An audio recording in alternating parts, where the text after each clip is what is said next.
పోతే ఈ గంజాయి మాదక ద్రవ్యాలు, ఆ గంజాయి మాదక ద్రవ్యాల మీద కూటమి ప్రభుత్వం తర్వాత తెలంగాణలో చాలా స్ట్రిక్ట్గా ఉన్నారు. సో మనకి హోమ్ మినిస్టర్ లేడీ ఆవిడ చాలా గట్టిగా ఉంది. సో ఎక్కడ విజయవాడలో ఆవిడ విజయవాడ నుంచే వచ్చింది కదా, కాబట్టి విజయవాడలో కాదు ఆంధ్రాలో ఎక్కడైనా సరే గంజాయి రవాణా అవుతుంది, గంజాయి తాగుతున్నారు, నలుగురు కూడి ఎక్కడన్నా ఉన్నారు, ఈ మాదక ద్రవ్యాలు ఏమన్నా ఉన్నాయి అని అంటే ఎవరిని క్షమించేది లేదు. ఏ పార్టీ అయినా, జగన్ పార్టీ అయినా మా పార్టీ అయినా కూడా ఆ వ్యక్తులు గంజాయి విషయంలో ఎవరన్నా వేలు పెట్టారంటే వాళ్ళని క్షమించేది లేదు, చట్టరీత్యా వాళ్ళకి శిక్ష పడుతుందని చాలా కఠినంగా ఉన్నారు. అలాగే తెలంగాణలో కూడా ఈ గంజాయి మీద, ఈ మాదక ద్రవ్యాల మీద చాలా గట్టి పట్టి ఉన్నారు. ఓకే, కానీ సార్ ఈ డ్రగ్ ఫ్రీ స్టేట్లుగా మార్చడం అంత ఈజీ కాదు అని అంటున్నారు. జస్ట్ ఈ విధంగా ప్రెస్ మీట్ పెట్టి చెప్తారే కానీ ఇది అమలు బాబు ఈ డ్రగ్ ఫ్రీ, గంజాయి ఫ్రీ స్టేట్ కానివ్వండి, అసలు మొత్తం గంజాయి నిర్మూలన, డ్రగ్ నిర్మూలన ఇది అంత ఈజీ కాదు, దీన్ని ఆపడం అని చెప్పేసి కూడా అంటున్నారు సార్. ఏదైనా ఒక్కసారి ఆపడం కష్టం. ఇప్పుడు ఎన్టీ రామారావు గారు మద్య నిషేధం పెడతానని అన్నాడు. ఎన్టీ రామారావు గారు మద్య నిషేధం పెట్టాడా లేదా? పెట్టాడు. సో మద్య నిషేధం పెట్టాడు, మళ్ళీ దానికి సడలింపు ఇచ్చాడు ఆయన. Is a powerful leader NT Rama Rao గారు. ఆయన మాట కానీ ఆయన చేత కానీ చాలా నిర్దిష్టంగా ఉంటుంది. అసలు ఎలక్షన్స్లోనే వాగ్దానం చేశాడు ఆయన, మద్య నిషేధం చేస్తాను అని.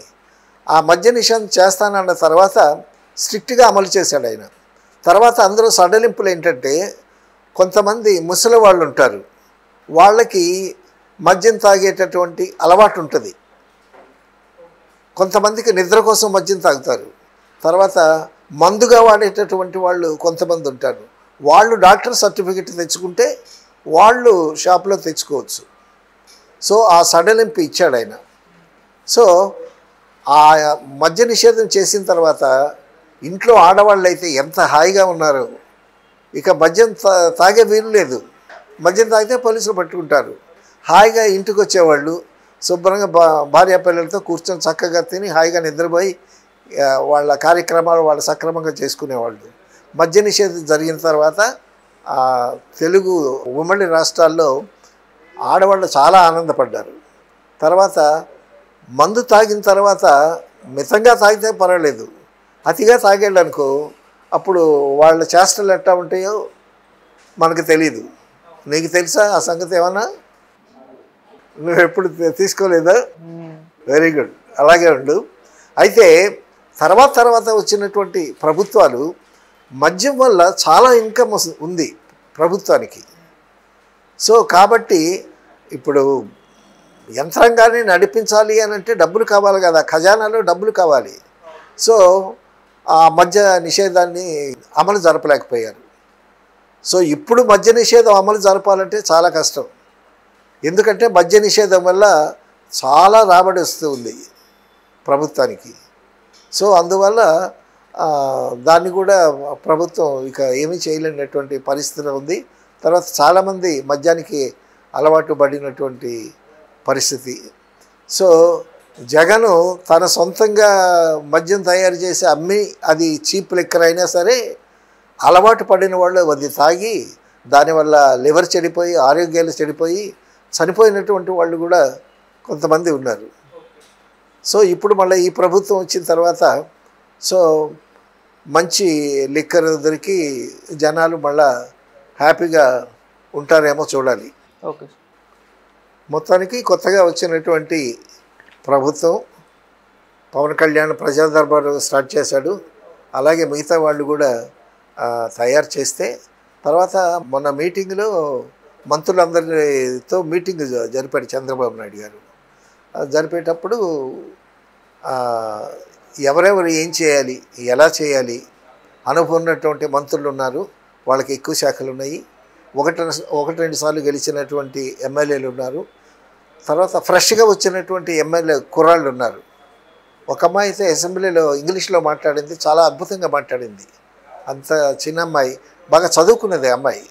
సో అటువంటి వాళ్ళందరికీ అసలు కొత్తగా వచ్చిన వాళ్ళకి అసలు ఎలా బిహేవ్ చేయాలి, గబుక్కుని తొందరగా మాట ఇవ్వటం అలా కాకుండా ఆలోచించి జాగ్రత్తగా మాట్లాడాలి. ఎందుకంటే ఖజానా ఖాళీగా ఉంది కాబట్టి మనం ఇచ్చినటువంటి హామీలన్నీ నెరవేర్చడానికి వనరులు ఎక్కడి నుంచి సమకూరుతాయో చూసుకుని దాన్ని బట్టి మీ ప్రవర్తన ఉండాలి అని ఒక నియమావళిలాగా వాళ్ళకి చెప్పాడు. తర్వాత చంద్రబాబు నాయుడు మీద చాలా అనుమానాలు లేవనెత్తున్నారు. ఎందుకంటే చాలా హామీలు ఇచ్చారు, పెన్షన్ పెంచారు, అన్నా క్యాంటీన్లు మళ్ళీ తెరిచారు, తర్వాత హామీలు ఇచ్చారు.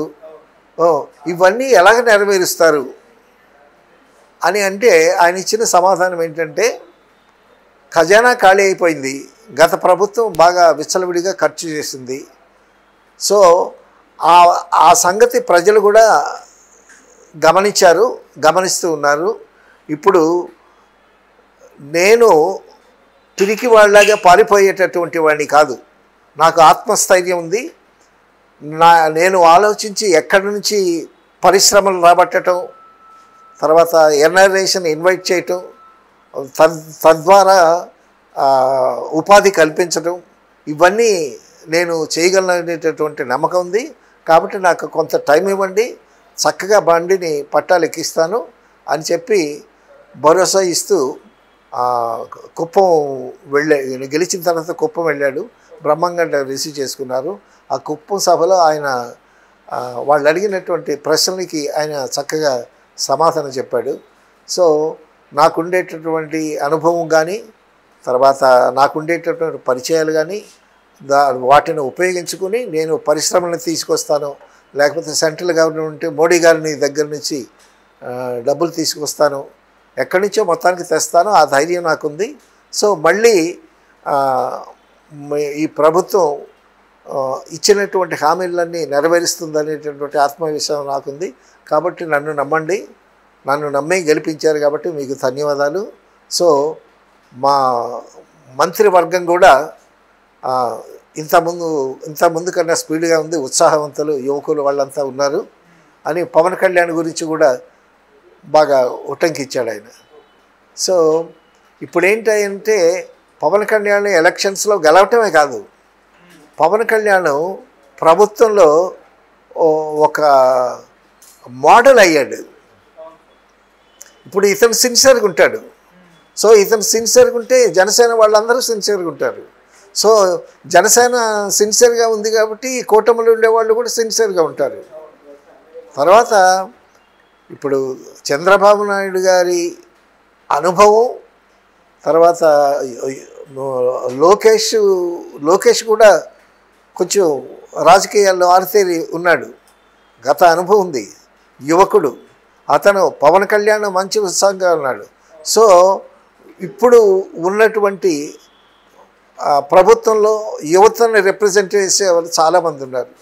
కాబట్టి వాళ్ళు ముసలాళ్ళగా కూర్చొని కబుర్లు చెప్పకుండా చక్కగా యాక్టివ్గా పనిచేసి ప్రభుత్వాన్ని బాగా నడిపి ప్రజలకి మేలు చేస్తారని మనం డెఫినెట్గా ఆలోచించవచ్చు.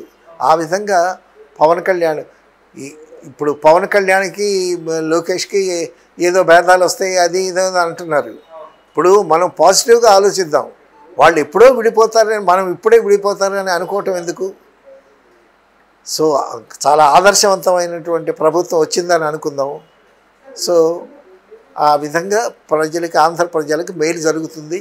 మళ్ళా చంద్రబాబు నాయుడు గారు పవన్ కళ్యాణ్ కలిసి మోడీ దగ్గర వీళ్ళకి మంచి యాక్సెస్ ఉంది, మనకు రావాల్సినవన్నీ రాబడతారు. అటు పోలవరం కానీ, ఇటు స్టీల్ ప్లాంట్ ప్రాబ్లంలో కానీ, వీటన్నిటిలో వీళ్ళకి యాక్సెస్ ఉంది. కాబట్టి మోడీ గారి దగ్గర నుంచి కూడా మంచి వనరులు అవన్నీ లాక్కొస్తారు. సో ఆంధ్ర ప్రజలకు మంచి పరిపాలన, సుస్థిరమైనటువంటి పరిపాలన వచ్చి అందరూ చాలా హ్యాపీగా ఉంటారు అనేటటువంటి పాజిటివ్ థింకింగ్లో ఉంటే మంచిదని నా ఉద్దేశం. ఓకే.